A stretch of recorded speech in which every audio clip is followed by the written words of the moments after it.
Will you pledge tonight that once all legal challenges have been exhausted, that you will accept the results of this election, regardless of who wins, and you will say right now that political violence in any form is unacceptable? Well, I shouldn't have to say that, but of course I believe that. It's totally unacceptable.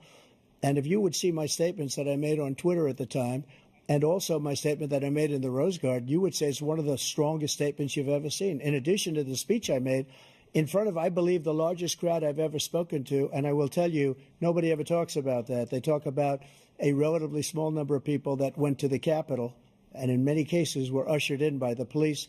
And as Nancy Pelosi said, it was her responsibility, not mine. She said that loud and clear. The question was, will you accept the results of this election, regardless of who wins? Russia, they took a lot of land from Bush. They took a lot of land from Obama and Biden. They took no land, nothing from Trump, nothing. He knew not to do it. He's not going to play games with me. He knew that. I got along with him very well, but he knew not to play games. He took nothing from me. But now he's going to take the whole thing from this man right here. That's a war that should have never started. It would have never started, ever, with me. The question was, will you accept the results of the election, regardless of who wins? Yes or no, please. If it's a fair and legal and good election, absolutely. I would have much rather accepted these, but the fraud and everything else was ridiculous. And if you want, we'll have a news conference on it in a week, or we'll have another one of these in a week. But I will absolutely, there's nothing I'd rather do. It would be much easier for me to do that than I'm running again. I wasn't really going to run until I saw the horrible job he did.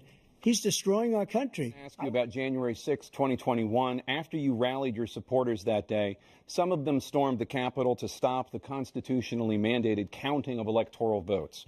As president, you swore an oath to, quote, preserve, protect, and defend, unquote, the Constitution. What do you say to voters who believe that you violated that oath through your actions and inaction on January 6th and worry that you'll do it again? Well, I don't think too many believe that. And let me tell you about January 6th. On January 6th, we had a great border. Nobody coming through, very few. On January 6th, we were energy independent. On January 6th, we had the lowest taxes ever.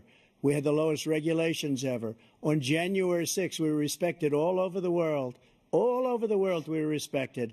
And then he comes in, and we're now laughed at. We're like a bunch of stupid people.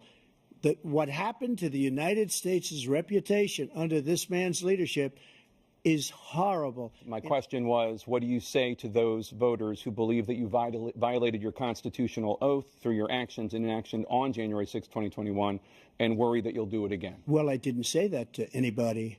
I said peacefully and patriotically. And Nancy Pelosi, if you just watched the news from 2 days ago, on tape to her daughter, who's a documentary filmmaker, they say, but she's saying, oh, no, it's my responsibility. I was responsible for this. The fact is that his big kill on the black people is the millions of people that he's allowed to come in through the border. They're taking black jobs now, and it could be 18, it could be 19, and even 20 million people. They're taking black jobs, and they're taking Hispanic jobs, and you haven't seen it yet, but you're going to see something that's going to be the worst in our history. Thank you. President Biden.